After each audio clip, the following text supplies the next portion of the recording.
Hi, today I'm going to talk about another financial metric, very important in evaluating the profitability of the company. In the last session, I spoke about return on equity. Let me have a small, quick recap on what I spoke. Return on equity is um, derived by dividing net income by shareholders' equity. Shareholders' equity is derived by deducting liabilities from assets. We call it accounting equation.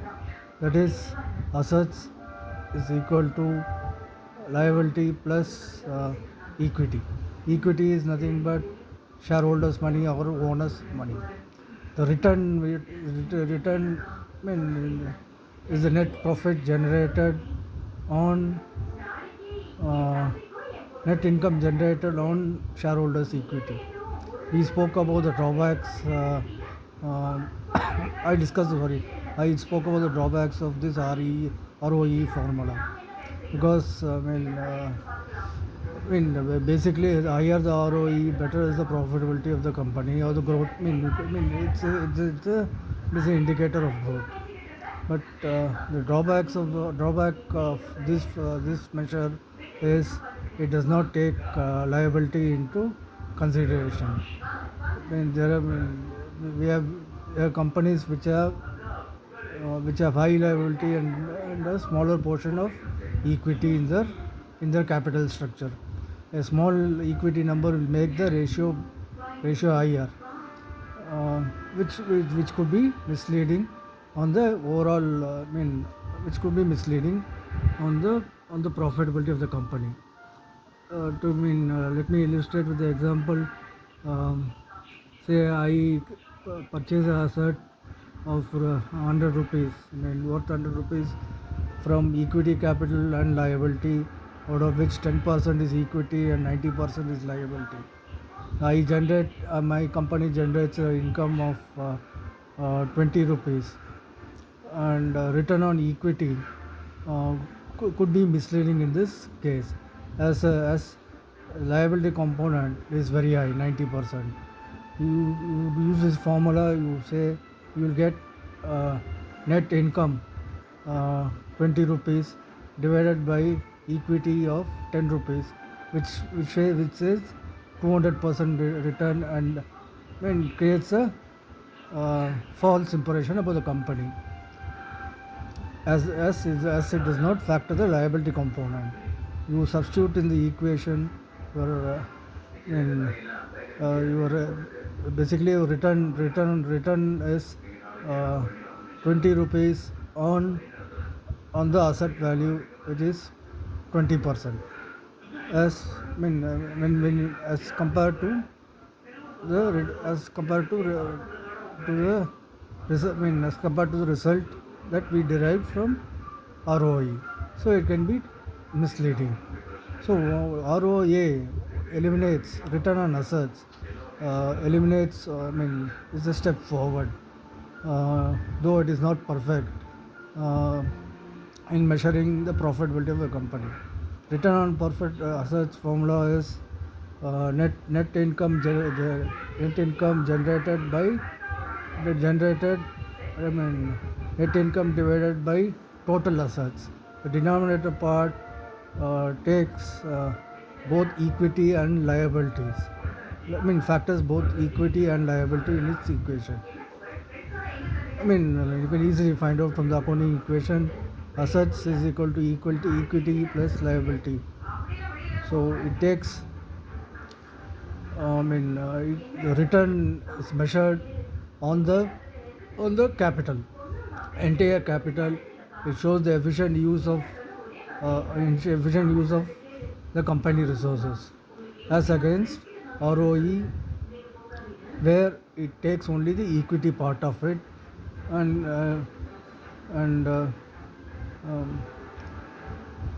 it can only be used for companies which has zero debt or low debts to measure profitability. This asset return on assets addresses these issues by factoring in factoring liabilities, both liabilities and equity. Say entire capital. Say I invest 1,000 rupees, my return is 100 rupees. I mean, uh, I get a profit of 10%. I mean, see, it measures. The profit is measured across assets and liabilities. It is based on actions, basically. So, uh, ideal ROA ratio for companies uh, is 5. It's between 5 and 25. 5 is very good. Anything between over 5 is is very good. Over 20 is excellent. So you always try to map ROA numbers with um, what is this? RO numbers with the stock price, with the stock price. ROA, you will have a low. Lower ROA does not mean the company is not generating, not making, not making proper use of its resources. It means lower ROA are found in companies which are capital intensive, which requires heavy investment and time taken for them for the companies to break even. What is it? Time taken is longer for companies to break even. Against against companies from banking, consulting, which are which are known as uh, asset light industries. It should have a minimum of 5. ROA of 5 to be considered good. When you see capital intensive industry, you should always below value below 5 is not bad. Um, so this is about ROA. Uh, so uh, you can Google in and you can find data and industry type and ROA. Probably you can choose stocks from those industries which has an ROI value of 5 and 25. And for capital industries, below 5 is acceptable. Uh, should look at other parameters, demand for the good, uh, uh, its capital structure. Other things. Other things. So basically, you just remember these numbers for ROI. That is 5 and 25 for asset light industries. Asset light industry in the name where assets are. Companies do not require need not invest high amounts on need not invest high on purchasing assets compared to manufacturing industries.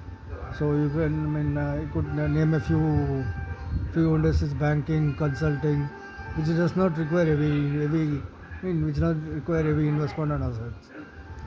So basically, of course, see, ROA is not, again, the number, uh, can be misleading. See, for instance, banking ROA of banking sector in India is around 1.48 to 1.5. Though it falls in the category of light assets, asset light industry. Um, so it should. It is a relative. It is relative to the country, relative to the. It should. It is a relative measure. See, India maximum growth, maximum return on asset is 1.5% for banks. So, though it is a light an asset light industry.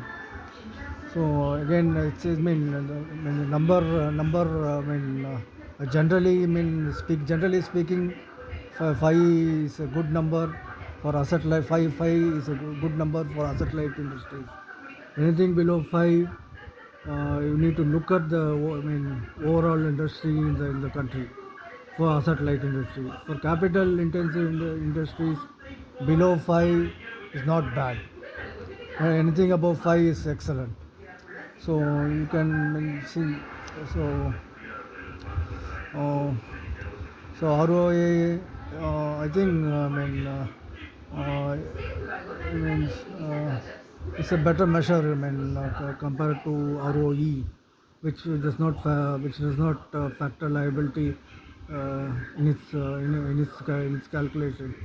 That may not reflect the true. That may not reflect the going concern of the company. No, we do not know. We cannot come to a conclusion that it's a profit generating company. Whereas ROA, you can it's a good measure, sound, reliable measure, and it has got some numbers. So uh, I would suggest anyone buying shares, look at this ROA numbers of of the companies and compare it with the industry. It's similar to a price to earnings ratio. Uh, so it will give an idea. It's a very good gauge for measuring profitability. I'll be talking about the banking shares in my next session. State Bank of India.